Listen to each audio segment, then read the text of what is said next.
When is the right time to sell a stock? How do you protect against inflation? Financial decisions can be tricky, and often your own cognitive and emotional biases can lead you astray. Financial Decoder, an original podcast from Charles Schwab, can help. Join host Mark Reeby as he offers practical solutions to help overcome the cognitive and emotional biases that may affect your investing decisions. Listen at schwab.com/financial decoder. This message comes from Greenlight. Ready to start talking to your kids about financial literacy? Meet Greenlight, the debit card and money app that teaches kids and teens how to earn, save, spend wisely, and invest with your guardrails in place. With Greenlight, you can send money to kids quickly, set up chores, automate allowance, and keep an eye on your kids' spending with real-time notifications. Join millions of parents and kids building healthy financial habits together on Greenlight. Get started risk-free at greenlight.com/Wondery. Life can change in an instant. My brother-in-law died suddenly, leaving behind my sister and her 2 young kids. He didn't have life insurance, so now they're facing the unthinkable, leaving their home. After seeing what they went through, I immediately called SelectQuote to get life insurance for my family. In 15 minutes, a licensed insurance agent compared policies from highly rated carriers to find me the right coverage in my budget. I got a $500,000 policy for only $16 a month. Plus, I qualified for same-day life insurance. No medical exam was required, and I was covered by the time I hung up. Even if you have a health concern, SelectQuote agents can find you the right policy at the lowest price. And while you can't prepare emotionally for a loss, SelectQuote can give you peace of mind with life insurance. Don't wait until it's too late. Go to SelectQuote.com to get your free quote today. That's SelectQuote.com. SelectQuote.com. Details on example rate at SelectQuote.com. There was a nice boy in high school that asked me out, and I very much wanted to go on a date with him, but I didn't know what to do with that. I was used to being treated like crap. So when Mr. Bad Boy comes along, I mean, this is the first chapter of Gasping for Air, the very first line. Here is my first husband. He wasn't my husband when I first met him, obviously, but he walks in immediately reminds me of my stepfather, my abusive, arrogant, a-hole stepfather. And I've got the robot from Lost in Space flinging its coily little arms around in my head. Warning, warning, warning, danger, Dana, danger. And what do? I walk right into it because this I know, this I can navigate, this I am familiar with, even though I saved up all my money for years, vowing nobody's ever going to treat me this way again when I left my childhood home at 18. No way, apparently. But it's interesting what you said about it hits you differently because that's the thing. That's Dana Diaz, the author of a book about escaping abuse. This is the Silver Linings Handbook podcast. I'm Jason Blair.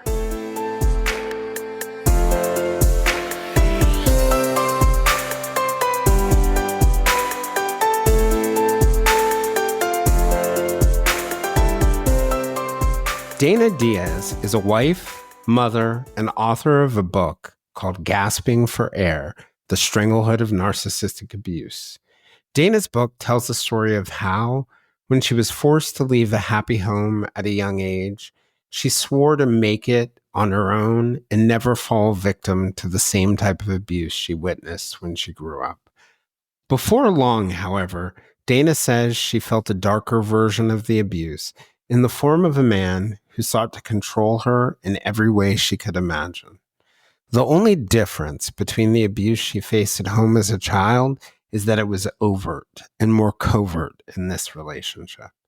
Despite her best efforts, Dana says she was caught up in a cycle of trauma again. The relationship lasted more than 25 years, and Dana's book chronicles her efforts to break free from the relationship, explores the wounds of what she calls a lifetime of lies, coercive control, physical, emotional, and psychological trauma. Today, Dana has become a voice for people who are unable, unafraid, or ashamed to share their experiences. Dana's second book, Choking on Shame, The Scapegoat Child in a Narcissistic Family, explores growing up with an emotionally distant mother who did not want her and a narcissistic stepfather, a combination that in most people would break the bonds of secure attachment that often shape our healthy future relationships, and it would leave us with deep scars. In the book, Dana explores intergenerational trauma and abuse while exploring her own story of attempting to navigate an environment that, in many ways, she feels is against all odds, something she has survived and thrived from. As reluctant as we are as people to speak about physical abuse, we are at times even more hesitant to discuss psychological abuse. It carries an equal and complex stigma where the survivor is often blamed for staying, for not freeing themselves earlier, and not ending the cycle of abuse. Too often, we forget that abusive techniques would not be so readily employed if they were not so remarkably effective. Today, we're going to discuss abuse and recovery from it, intergenerational trauma, the complexities of intimate relationships, particularly those that seem safe but are actually toxic, and the lifelong effects of suffering, learning to love, growing, and healing.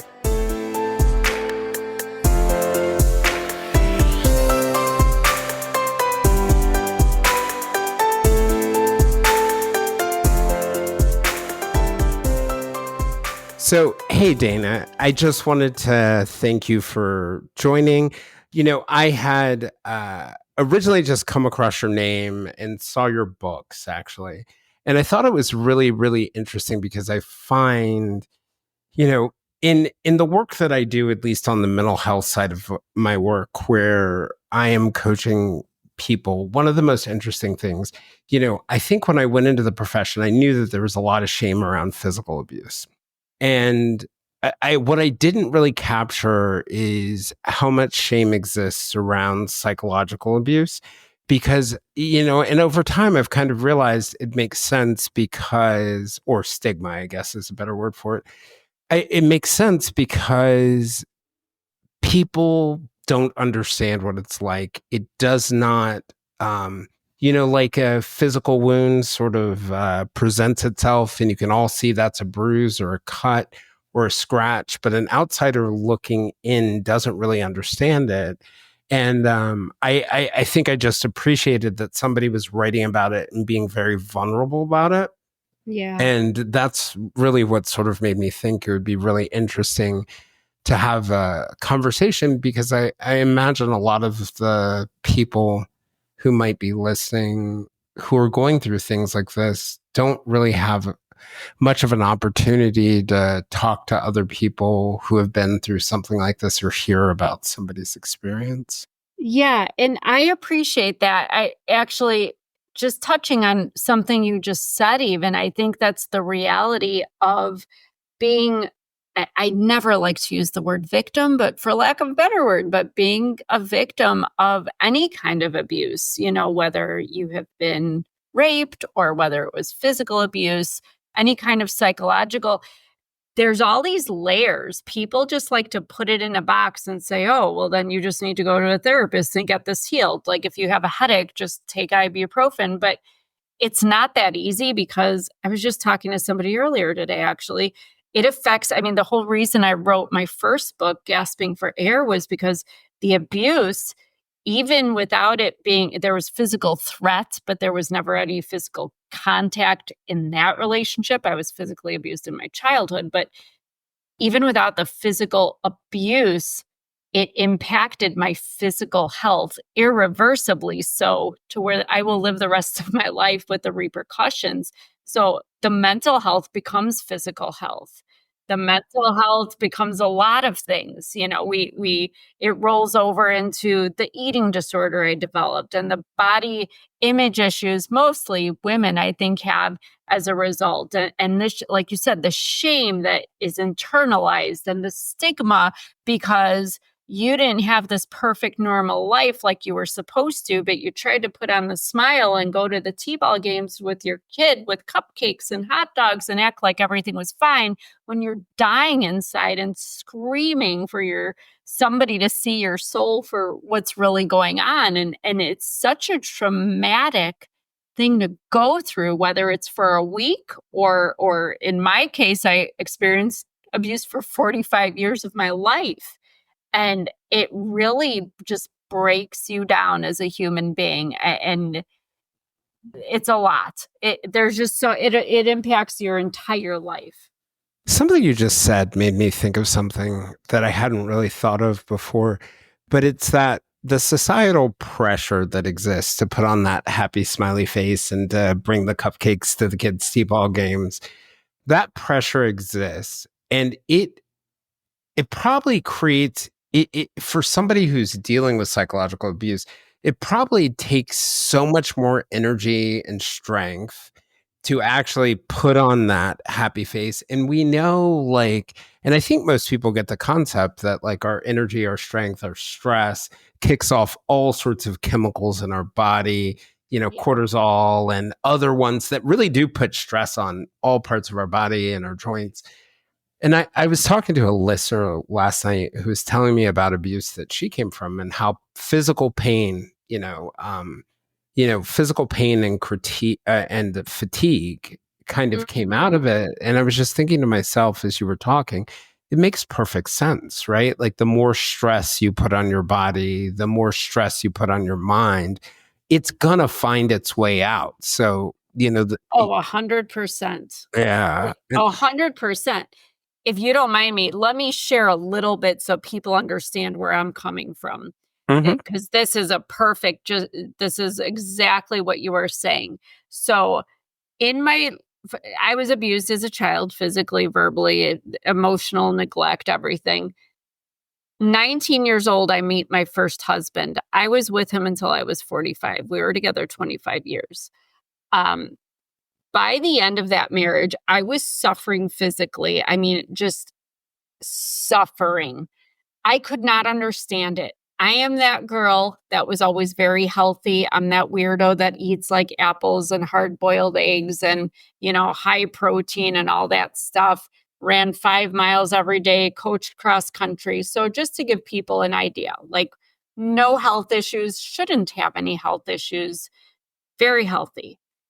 All of this abuse. Now the thing about putting on the happy face is that you are so afraid to expose what's going on in your home, not because of the shame that you carry, because you are told that it's all your fault. Because if you were this, or if you weren't that, or if you said or did this, they wouldn't behave that way. They wouldn't treat you that way. But you're so scared of the consequences of exposing your abuser that you keep your mouth shut and you pretend everything's fine. But when you're suppressing all that emotion, what happened to me, I am living in fight or flight mode for the first 4.5 decades of my life. Fight Right. or flight mode, what happens? That cortisol you talked about, cortisol for people that don't know is the stress hormone. So I call it the sister to adrenaline. Kind of has that same effect. They say it feels like you're running from a lion, like you're fearing for your life. All this cortisol that was running through my body was so extreme. I started having literally about 24 random symptoms that no doctor could figure out because none of them seemed related. Every specialist ran tests. Every specialist found something wrong, but nothing horrifically wrong that I should be in the state that I was in. I couldn't breathe. I couldn't see. I could barely stand up. I couldn't even tear toilet paper off the roll or pick up a dryer sheet to put in the dryer. That is how weak and incapable I was, and I shouldn't have been. Mayo Clinic finally did a cortisol test and figured out I had more than 4 times the highest level of cortisol a human being should have in their body at all times. I knew what I married, and I still married him. I didn't want to break up the family unit after we had a child. I thought I was doing the right thing, honoring my Mm. marital vows and keeping my son in the same house with his mom and his dad and taking the brunt of everything, enabling, excusing, tolerating. I was being a good wife and a good mother. No, I was killing myself is what I was doing. And you know what? It's so amazing to me that it actually got most violent after the divorce. But once all that got sorted out and was over with, and I moved on, literally moved out of that house, we moved on. almost instantaneously, and I mean instantaneously, my symptoms just disappeared. In thinking about all of this, like one of the things in thinking about your book and your story, it really begins, well, all of ours, right? But it begins, the abuse really begins way before that marriage. And like you said, you spent 45 years in abuse. One of the things that I think is really hard for people, really difficult for people when they are in abusive relationships is to even detect or notice that they're in abusive relationships. And you see it so often when people leave abusive relationships and they start another relationship. And it may not even be like intimate partner to intimate partner. It might be like your intimate partner is in an abusive relationship with you. You escape that, and then your best friend becomes or is the abusive person. But like we were talking about, people also have a hard time just discussing that kind of psychological and emotional abuse because of that shame. But like I was saying, like this kind of, I think this shame and this abuse and this cycle of all of it and the silence that you were talking about often goes back generation after generation. And what I find often, I think it can go either way. You either get people trying to put the brakes on the trauma and the abuse, and maybe they don't come out that much better than their parents did, but their kids have a shot to do it. Or it starts to build up over generations, and the consequences become more dire and more dire.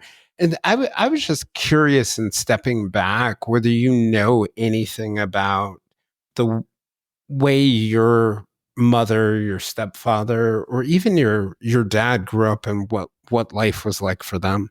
Yes, my mother was raised by a narcissistic drunk father and a mother who kept her mouth shut about it, about everything. And my stepfather is the one who raised me, and he was in the foster system and abused.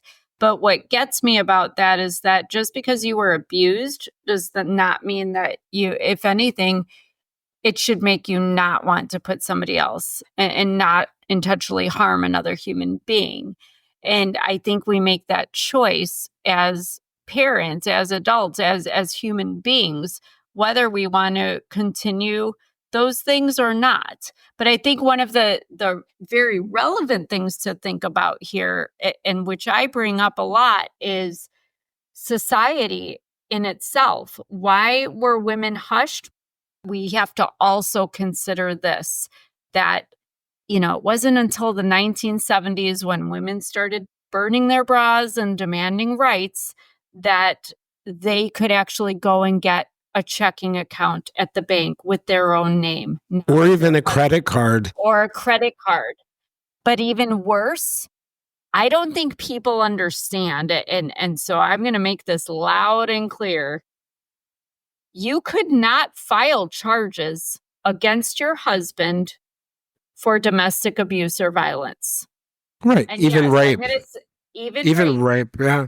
You could not press charges. The police would not come and help you. You were supposed to cover it up with makeup, keep your head down.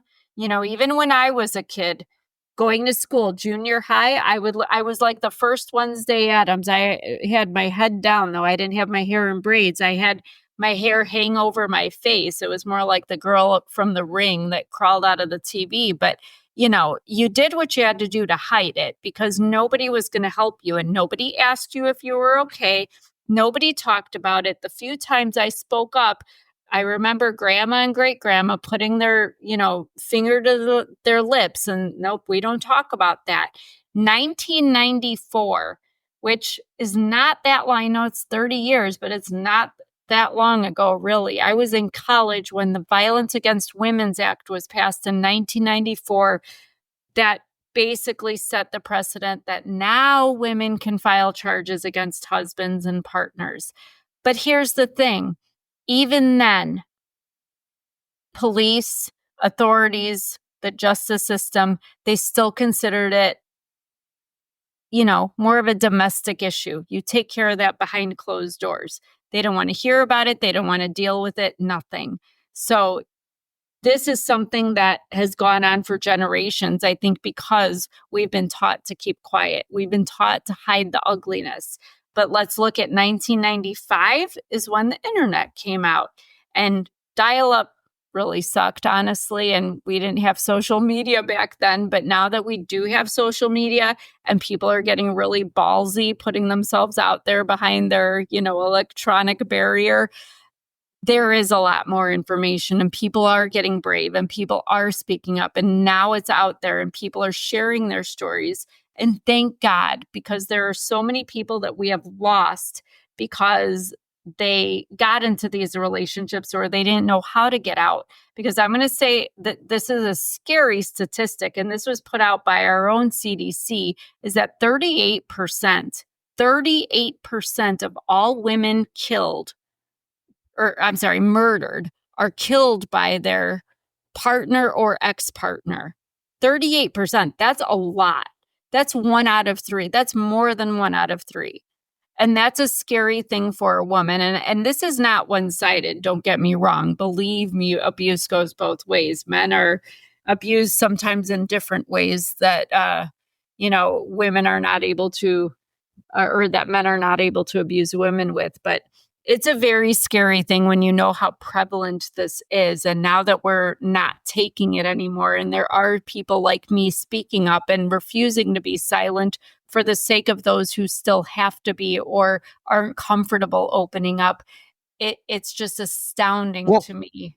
I read a scary statistic. Gary Kelly, he's a researcher at Clarkson University, and I think in his research, he did a study on the relationship in rape, the relationship between the perpetrator and the victim, and it completely flipped.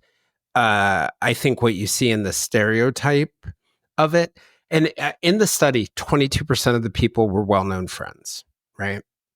19% were acquaintances. 4% were strangers, and that's the one we tend to focus on, right? 9% were spouses, and 46% were people that the victim said that they were in love with. Isn't that? Yeah. You think about that, you combine someone that a person thinks they're in love with spouse, with acquaintance, with well-known friend, and you get 96% of rapes. Yeah, and that is terrifying because as a woman, I mean, my dad's a retired Chicago cop. I've been scared of my shadow in the city of Chicago, because that's the thing that I fear most is rape.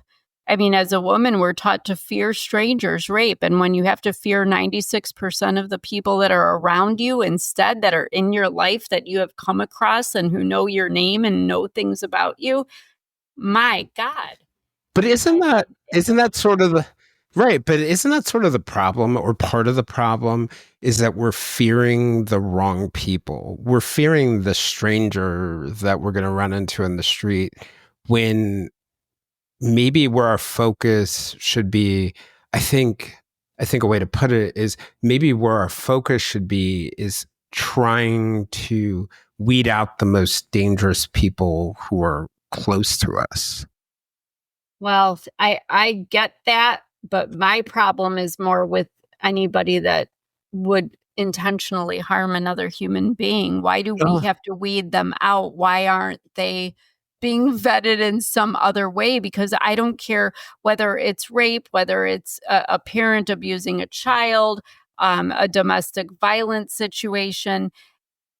All these things, you have power. It's all about control and power, and it's narcissism. You can't tell me that anybody who intentionally harms another human being isn't a narcissist, because that's what it is. They're fulfilling their ego. They're feeling all big and almighty, wielding their power and exerting their force and having, their fulfilled needs met, whatever those things are.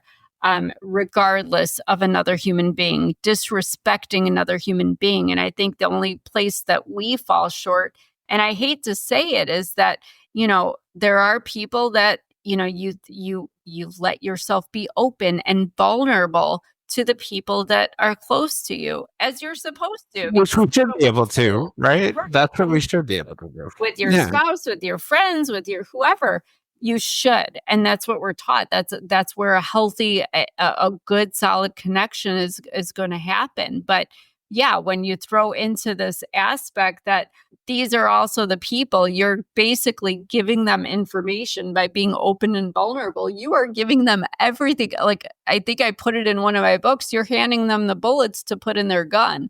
Yeah. Literally and figuratively, because they will use that information to hurt you. But they're also taking, some really, it's an entitling thing when we're talking about sexual abuse in particular, but, to assume that you have the right to, take somebody's body in that way.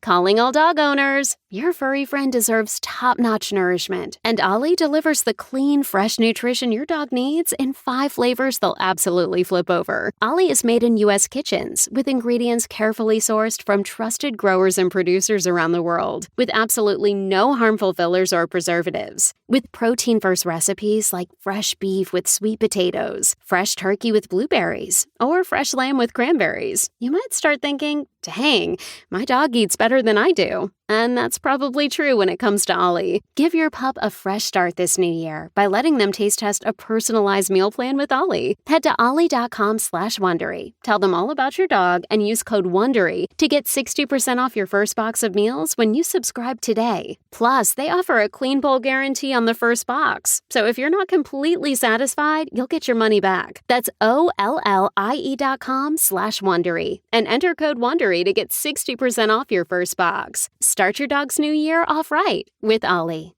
Start your dog's new year off right with Ollie.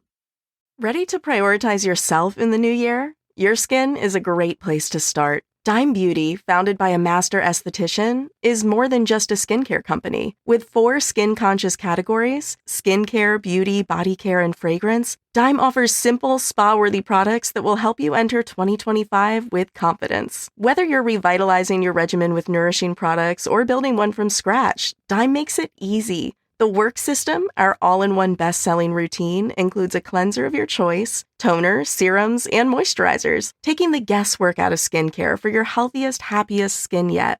Dime's commitment to clean ingredients and sustainable packaging ensures every product is as gentle on your skin as it is on the planet. With thousands of glowing 5-star reviews and a loyal community, the results speak for themselves. Revive your skin and give yourself the routine refresh you deserve by visiting dimebeautyco.com. That's dimebeautyco.com. Your best skin awaits.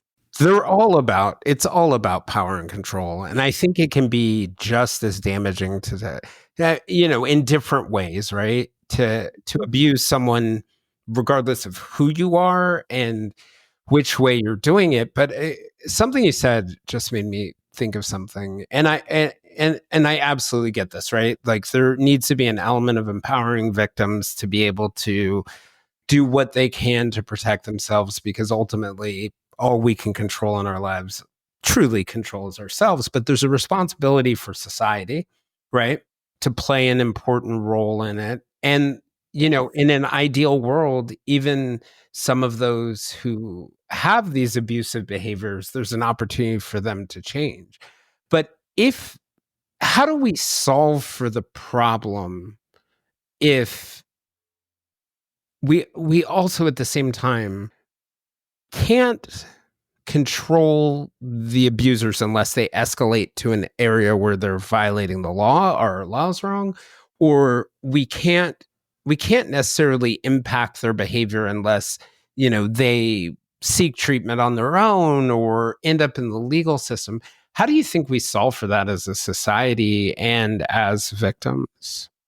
That is the question of the day. I think that's where, the problem gets solved.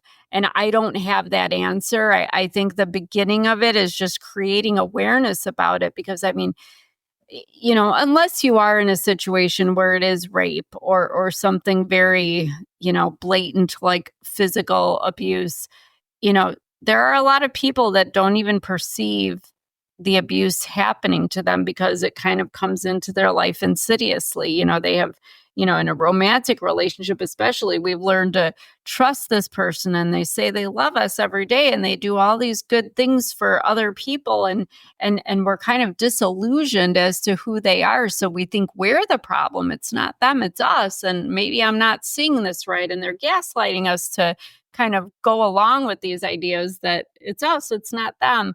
But how does society solve it if they don't really know about it? So we have to share, we have to kind of come up with these ideas about what exactly is abuse. Because right now we're still kind of in 2024, I hate to say, rape, yes, is sexual abuse, but people are still having trouble with, which it's fascinating that you have that statistic, but we're still having trouble convincing people that you can be married or, committed to somebody and that it's still rape, that it's still a violation. Because I am that person. And Gasping for Air, I think I only wrote about one of the circumstances, but there were a few, unfortunately, with my ex-husband. And it's an awful thing when you don't want somebody touching you and they are overpowering your body and you can't do anything about it. It's awful.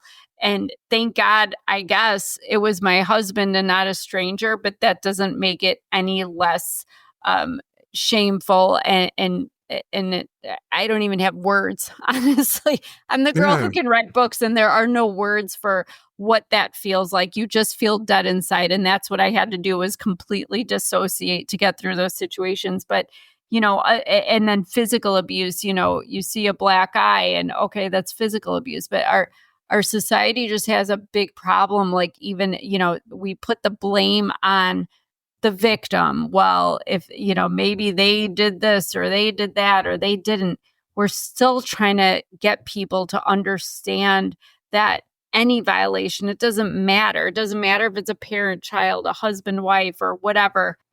There's just so much to unravel there. And justice, the criminal system, it's not my forte. I work more with the mental health and the healing aspect of abuse and narcissism.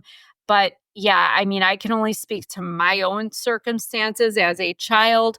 By the time I was 15 and old enough to speak up for myself and wasn't scared anymore because I was just as big as mom and dad and I could fight back, I did go to the cops and I did get child services involved. And you know what? They didn't do anything. They didn't do anything because all my mom and dad had to say was, oh, she's a difficult child. Yeah, she's rebelling and she's self-inflicting those wounds. Yeah, I self-inflicted the handprints around my neck when my mother strangled me and threw me downstairs. I did all that to myself to get attention, they said, and the police bought it. Child Services interviewed the people, the employees of my mother and stepfather's business, like as if they were going to actually speak the truth, even though some of them had witnessed things happen that would have probably helped my case. They didn't because they wanted their jobs. They wanted income. They wanted their next paycheck. It was all just, it's like nobody ever even investigated it. And then in my marriage, in my first marriage, when after the divorce, when my ex-husband came onto my property. One night it was with a knife. One night it was with a gun that he shot off and he was planning to kill me. And I have it in writing and I have witnesses, and the police didn't even take him off my property. They didn't even remove him with his gun and with his knife off my property. They did not press charges. They did not let me press charges. There was nothing done. I had to leave my own house where my name was the only one on the title and the deed because he refused to leave. He was trespassing. He was violent, and he got to stay there, refusing to leave, and I had to go. And it's insulting. I understand. I live in a small town in the Midwest, and maybe it's a little Andy Griffith out here. But there is no excuse for a woman to be terrified or any human being to be terrified on their own property. But this is the world we're living in now. So, it's interesting though, when you go to heal, when you're with a really good therapist and you're talking about trusting yourself again and trusting others again, to be open and talking about these nice things, like we said, being open and vulnerable because we all want connection and da da da da da. Well, how the hell are you supposed to trust others when you can't even trust the person you're with? You can't trust your neighbor. You can't trust the police. You can't trust child services. It took me three court dates to get an order of protection after the gun and the knife incident, because the first time I went in, the judge actually had the nerve to say to my face, a female judge, by the way, that she did not see that my life was in any danger to require the necessity of an emergency order of protection. A knife and a gun being brought to my doorstep in the middle of the night on 2 different occasions is not enough for emergency order of protection. I beg to differ. And that also feels like it's embedded in the remnants of some of the things that you were talking about before, when you were talking about our culture and the time where, let's say, women couldn't get credit cards, or they were supposed to be silent, or they couldn't vote, or you keep on going back to this idea of like the judge looking at those circumstances and deciding that you don't need an order of protection.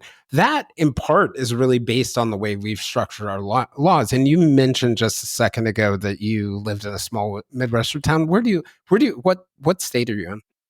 I'm in Illinois. Okay, so you're in Illinois. So when I think about something like this, just given my experience in some of the bigger cities and when I was a reporter and covering this, the experience that I hear from other people is very similar to yours.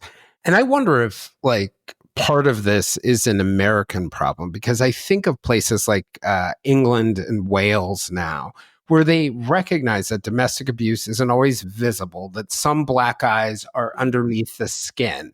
And they've made coercive and controlling behavior a criminal violation, because they've really determined, the way the legislators put it was that it has this long lasting impact. And I wonder whether, like, we talk about African Americans and slavery and the legacy of that has had great damage on them, or we talk about Native Americans and the legacy of the way that they were treated and the genocide that's sort of still ongoing against them. They have long lasting effects. And I wonder whether some of this notion of controlling behavior and why we won't push back on it is not because it's so complex or it's so hard to figure out, but it's just really embedded in a really deep, horrible way into our culture.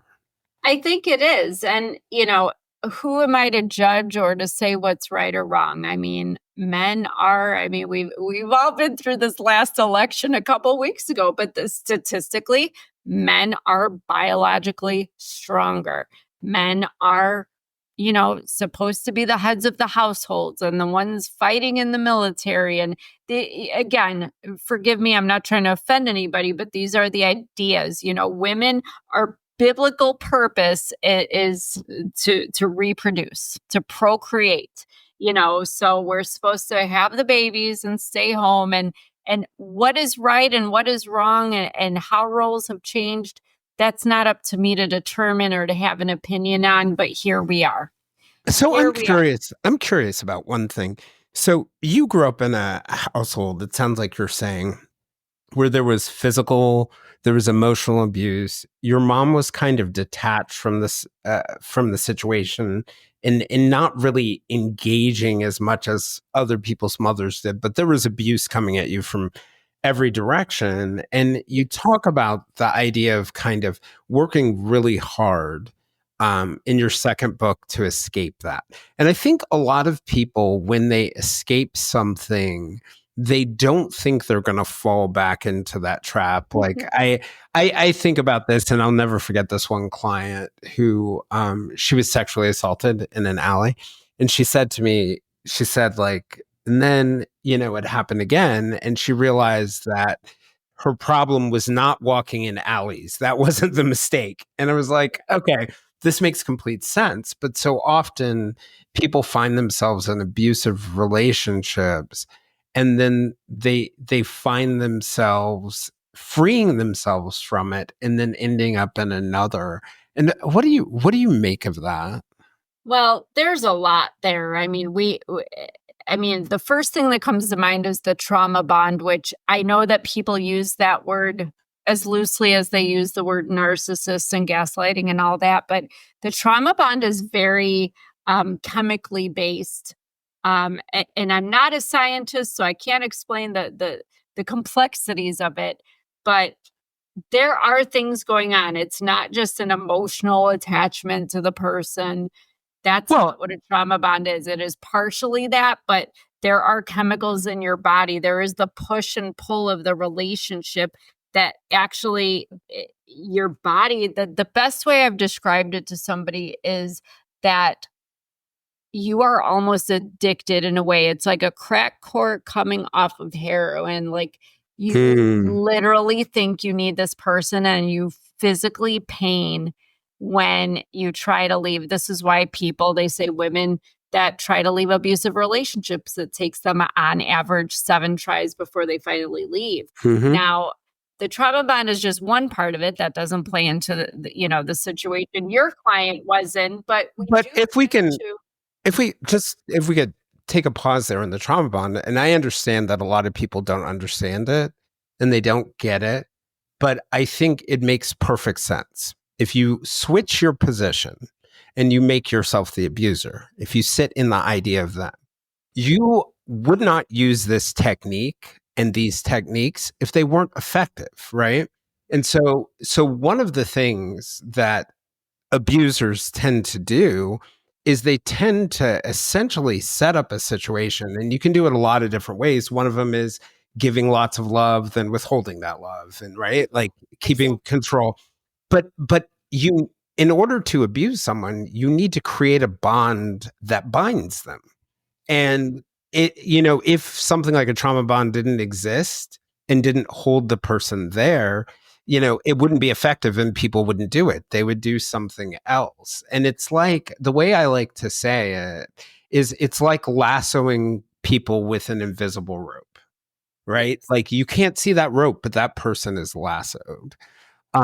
And I also wonder about the other side of it, right? Like you can develop these trauma bonds and then find yourself gravitating to qualities that look very different to you, but are actually quite similar to what was happening. And but then so many people I know also, they lived in great households with wonderful parents and great siblings, and then find themselves in these kinds of relationships. And I wonder whether, to your point earlier that you were making about how important awareness is, I wonder whether there's this other group on the other side that's so blindsided, right? We have this unconscious bias toward more positive values that we picked up from our parents or at home, that we don't even realize that there are people out there who exist like this. Well, that's exactly it. I mean, speaking to that last part, that's exactly it. Because, going back to your original question, even, why do people end up in a lot of situations? Trauma bond being one of them, when you are lured in. But one of them is we tend to repeat what's familiar. If you would have brought me, and there was a nice boy in high school that asked me out, and I very much wanted to go on a date with him, but I didn't know what to do with that. I was used to being right. You have no experience. Right. Oh. So when Mr. Bad Boy comes along, I mean, this is the first chapter of Gasping for Air. The very first line: "Here is my first husband." He wasn't my husband when I first met him, obviously, but he walks in immediately reminds me of my stepfather, my abusive, arrogant, a-hole stepfather. And I've got the robot from Lost in Space flinging its coily little arms around in my head. Warning, warning, warning, danger, Dana, danger. And what do? I walk right into it because this I know, this I can navigate, this I am familiar with, even though I saved up all my money for years, vowing nobody's ever going to treat me this way again when I left my childhood home at 18. No way, apparently. But it's interesting what you said about it hits you differently, because that's the thing. There, again, I say any kind of abuser is a narcissist, but there's different types of narcissists. My stepfather was a very overt narcissist, your typical narcissist that will tell you how great he is and look at me and look at all my expensive, shiny, happy things. My ex, he was what we call a covert narcissist. I always say he reminded me of Eeyore on Winnie the Pooh, kind of always with the slumped shoulders and the slumped head, like, poor me, nothing good ever happens to me. But it's amazing that he sure didn't act like that behind closed doors. He was very much like my stepfather. And that's what hit me when I first met him, was that I could sense that about him, his aloofness, his arrogance, his sense of entitlement. But I don't like to focus, and this is the thing. Do these abusers, these narcissists, these whoever, these terrible people that do awful things to others, do they have qualities that we can find, that they, I can make a list of the red flags? Yeah. But I think the red flags oftentimes, and this answers, speaks to what your client was going through. The red flag is usually us. It's in us. For me, it was, I didn't know at 18 years old that I left my childhood home as a people-pleasing codependent. I could name off all kinds of diagnostic, qualities that I had, but I didn't know that about me. I just knew I was desperate for somebody to give me any crumb of affection or attention. And I responded better to people who treated me like crap. And it's an awful thing to admit to, but it was my reality. Well, and it kind of makes sense too, because if you think of it, right, like when you are seeking something like attention, it's usually, in the most innocent, normal ways, it's usually because you're looking for support and the message that you're loved. That part of the problem with that is attention is most acute with people who don't respect your boundaries, because they're the ones who are in your face. And that like nice guy example that you gave, somebody who's probably going to respect your boundaries, that acute attention isn't going to be as obvious, right? Because they are going to be more sort of careful and gentle. And I, just listening to you say that, I see how, like, to your point, you use the word insidious. It is. It really is. Could you talk a little bit about that? Like, yeah, I'll give a light example. So I was always a churchgoer, good Catholic girl going to church on Sunday morning. And in the beginning, I'll just call him my ex-husband because that's what he is now. But in the beginning, he knew I went to church. So it was okay for the first couple of Sundays. And then it was, but it's winter. Why don't you just stay home and we'll watch movies and cuddle? Right? That sounds nice. That sounds a lot nicer than getting dressed and going to church on a snowy, cold Sunday morning, right? So yeah, it's harmless, right? Stay home. Well, you go 25 years later, every single time I would leave for church, every Sunday morning, it was a fight. Then he's accusing me of that I'm going to church to screw the 80-some-year-old priest, and that, why do I have to put makeup and nice clothes on? Who am I going there to look good for? Am I going to go meet another man? It would end up in these horrific fights. He would lock me in a room, whatever he would do to prevent me from going to church, so that sometimes I didn't even make it to church, or I was always late. It's these things that just become much more than what they started out as. Do you suspect that, like, part of the reason he didn't want you to go to church was he didn't want you to have bonds with other people? Well, that's narcissism 101. No abuser wants, the first thing they do is isolate you from friends, from family, from anybody. Because I had friends and family, but let's move out to the country. Let's move where it's quieter. It'll be better to raise a child. This is that insidiousness again.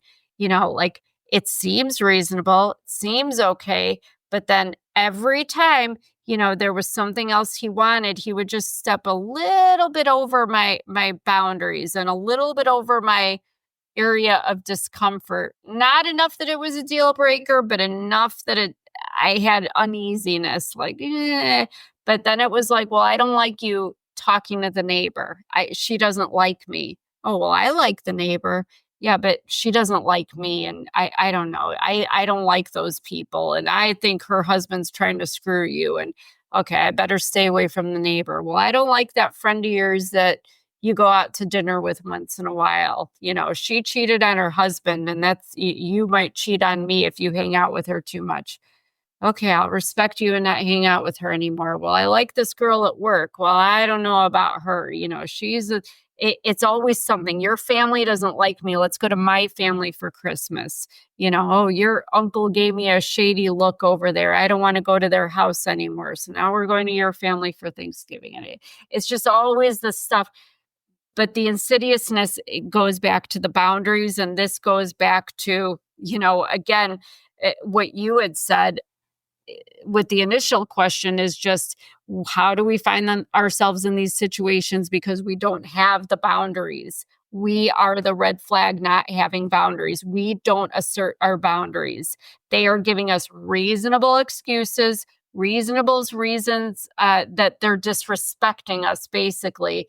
And that's the insidiousness. We don't recognize it as what it is. We let them just keep putting their toe over that edge every time. And we say, we don't like it. We're uncomfortable, but it's not a deal breaker. It's not the worst thing that can happen. So we'll let it go. We don't want to make an issue of it. And then the next time it's a little more. And next time it's something worse. And the next time it's more offensive. And then before we know it, how did I go from the first time he had an angry outburst, 3 weeks we're together, and he throws something across the room at me, to 25 years later, we've got guns and knives? That's insidious. Right. If he started with the guns and knives, we would have never been. Which is right. I hope. I don't know.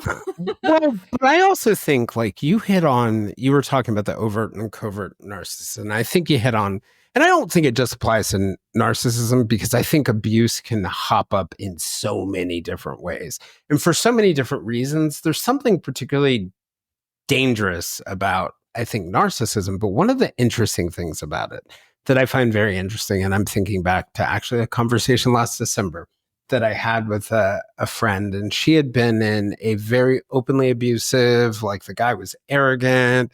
He was openly controlling. He did all the push-pull things. His threats were like wide open about what the consequences were. And so she ended a relationship with him. And a year later, she ended up a relationship with other guy.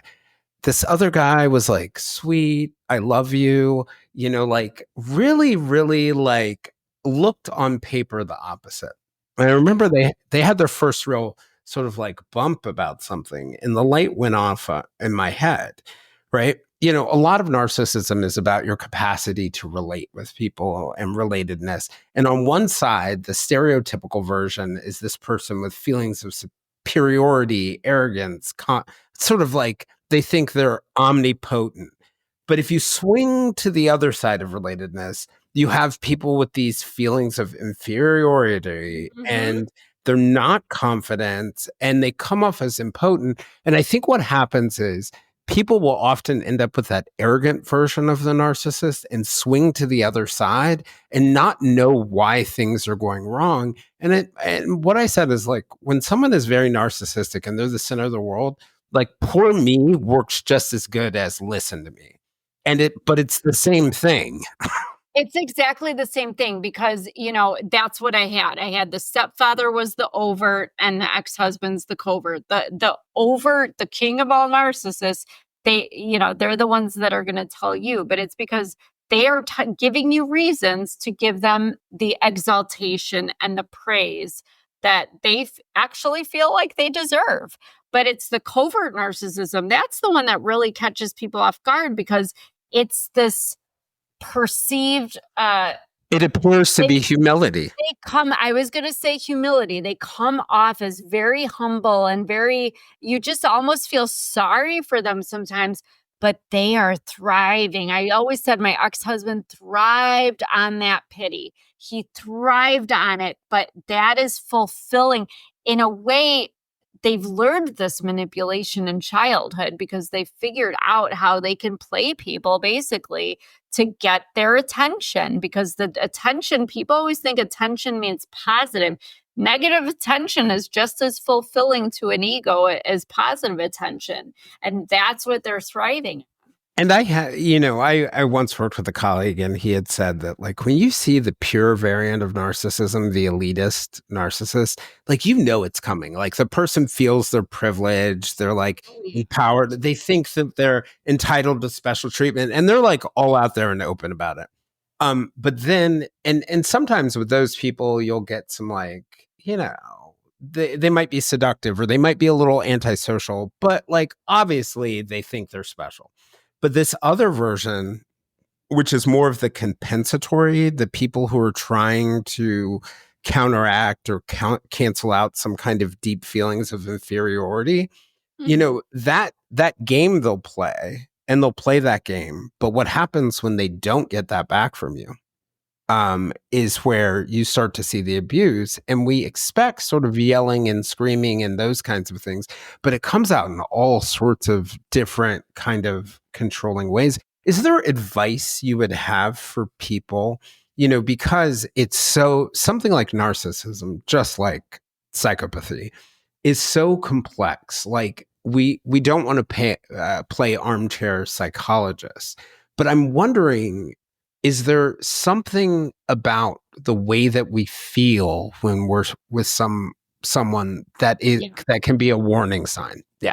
Absolutely. And honestly, people ask me all the time, what's your best advice to people? And it's exactly what I'm going to say to you. I tell people to listen to their gut. Trust your gut, whatever it is that's inside of you, your intuition. Because here's the thing, and this is what I compare it to. In social situations, we have all had that experience that whether it's at an office party, a family gathering, whatever, we're somewhere and we meet somebody and you automatically click with that person. It's amazing. You're finishing each other's sentences. It's like you've known each other forever. It's like they're the other half of you. It's wonderful, whether it's a friend, a partner, whatever. You know what that feels like.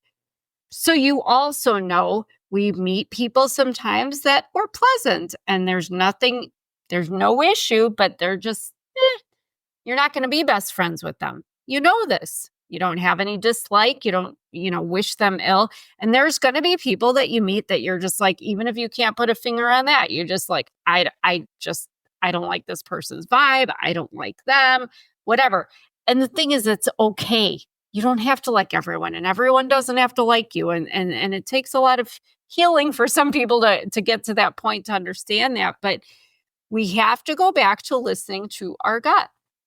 If you are with somebody and you feel uneasy, if you feel afraid, if they offend you and humiliate you and feel all these awful things, this isn't your person.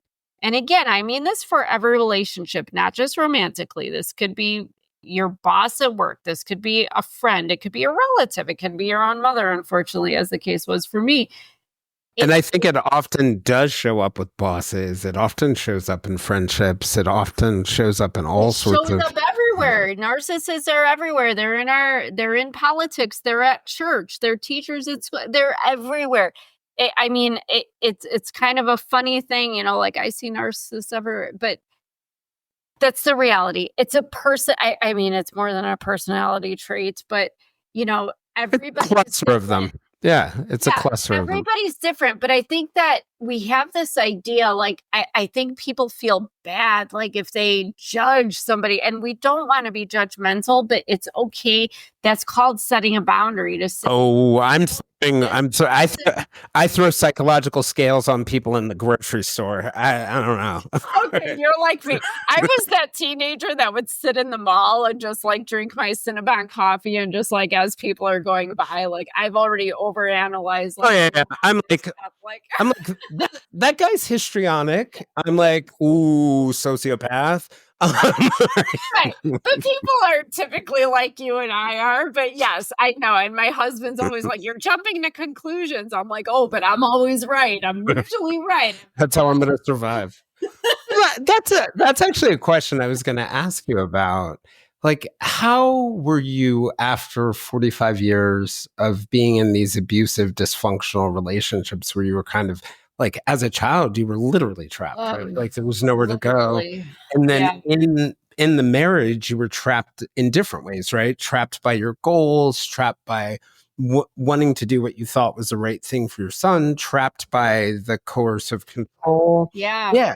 How were you then able to build healthy relationships with people, whether those were friends or because I've kind of noticed with my friends who are in like narcissistic or abusive relationships, like I don't with an intimate partner, I don't see much better in their regular friends. I'm like, very similar. How were Right. you able to build healthy relationships after that?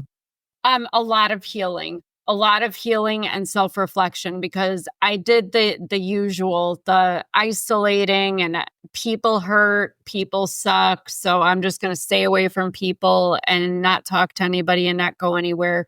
And you know what the problem with that is that we're human beings and human beings, one of our basic needs is for connection. Yeah, we're relational people. Are relational people, and Facebook only goes so far. People need to let go of this idea that a mom is supposed to love their kid and a dad's supposed to this and a brother and sister. If for every person that said, but that's your family, but my family makes me physically ill. And I don't say that funny, but like when I can't even be around my stepfather without going into a straight up panic attack and losing my breath and well, I think the thing that is toxic. I think the thing for a lot of people who suffer abuse or people in general is that we put an expectation on ourselves that we should love them unconditionally, Oh, yeah. regardless of the way they treat us. And hey, maybe that's not a bad thing, but just because you love someone unconditionally doesn't mean you need to be around them. And that's the key. You know, we talk about love and forgiveness, and I agree 100%. I think that the beautiful thing, and going back to the question about, you know, how do you move on and how do you move past that and how do you get married again and all these things that I've done, you know, it's because you have an open heart and you understand that we're all having a human experience. You have to separate the societal expectations, which become ours, you know, that a family is supposed to, and you're supposed to let them, you know, tolerate them and excuse them. No, I don't have to. And that's called a boundary. And it's very hard to set boundaries, but I've gotten very, very good at it since I started 3 or 4 years ago. 3 things: love, encouragement, and support are what we look for in people that are around us. And, you know, I said this earlier today to somebody else. It's this thing we see memes on all the time on social media that you can't grow or you can't heal in the environment that made you sick. You can't grow in toxic soil, so to speak. If people are poisoning you, whether it's with the shame or the control or just any kind of, you know, that icky stuff, you're not going to get better. And you're just kind of, I hate to say, self-imprisoning your, you know. Oh, yeah. I mean, you know, one of the things that I often think to myself when I'm in a jam and I think about, I feel trapped, right? And I'll often sort of like meditate on it, imagine something. And sometimes I'll imagine like a prison cell and I'm sitting in the prison cell. And then I'll imagine what it looks like. And then I'll imagine a jailer. And then I'll ask myself, like, who's holding the key? And I'll realize, oh, I'm the one holding the key. Let me try to unlock this. I was going to ask you one more question. I wanted to see if you had any closing thoughts for people. It's been a real powerful conversation for me, at least. But one thing in particular that I'm wondering about, just thinking about all the people who are suffering, particularly those who are suffering in silence, would you have any message for them? You know, this sounds so cliche, but you're not alone. You are not alone, and you're going to be okay. And I know it's hard to see that, but I know when I was in my situation as a child and as an adult, I honestly thought it was just me. Nobody else could possibly be going through this, but this is, I hate to say, an epidemic, it seems. But you can be okay. And I love what you just said, actually, about holding the key, because that's essentially, almost to the end of my first book, Gasping for Air. That's what I say, is that, I kind of realized in this moment where I'm kind of looking at my life and like, where is this going? Is this really where I'm supposed to be? And what does my future hold then? Because this isn't anything what I thought my life would be or how my marriage would go. Is that I realized that all that time, I thought it was my ex-husband. I thought he had been the one holding me down, holding me there, holding me to that, binding me to that place. But I was the one that put the collar and the leash on, not him. And so I had the power to take it off. And I think once you realize that, and you realize that, do any of us choose to get abused?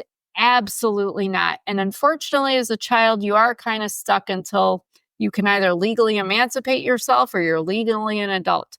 But as an adult, you got to keep going until there's going to be a point where there's a deal breaker, and you'll never know what that is. I've had people say, oh, if he cheats on me, yeah, well, I thought that too. And 20 times later, that wasn't it. It wasn't when he swung the crowbar at my head. It wasn't when prescription medications were involved. It wasn't with the knife that he kept like a damn invisible fence next to his side. It wasn't any of those things, but you have the power. You have the power, and you're going to be okay. And that's all I have to say. And I think it goes back to what you were saying before, right? Like, trust your gut, right? Yes. The person's trying to tell you that to get away from them, essentially, you have to jump 25 feet from one cliff to another, and there's death below you. But like, maybe if you look really closely, it's actually you have to jump 5 feet, and the drop is only 5 feet down.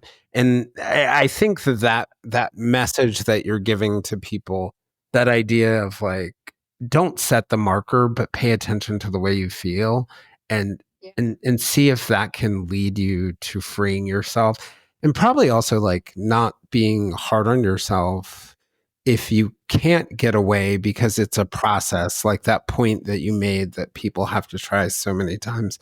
Well, this has been a super powerful conversation. I appreciate it. I'm looking forward to the next part of your journey. I know you have a new book coming out in 2025, and I will definitely link your other books in the notes. But I just wanted to close by thanking you.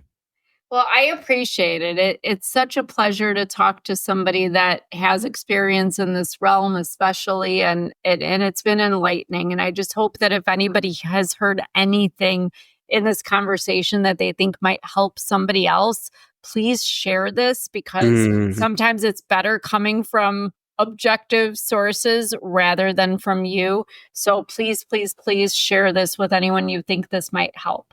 I say half my job sometimes is just repeating what your mom and dad told you, or what your friend told you, or exactly what someone else told you. All right. Well, thank you. Thank you so much. I really appreciate it. Thanks for joining us for this discussion. If you'd like to join us for more discussions with me and other listeners, we can be found on most social media platforms, including a listener-run Facebook group called the Silver Linings Fireside Chat. We have great discussions there about the episodes and all sorts of different things. We're a group of people who are constantly trying to find the silver linings, but doing it in an honest and authentic way. For deeper conversations with our guests and live conversations with other listeners, you can also join us on our Patreon at www.patreon.com/The Silver Linings Handbook.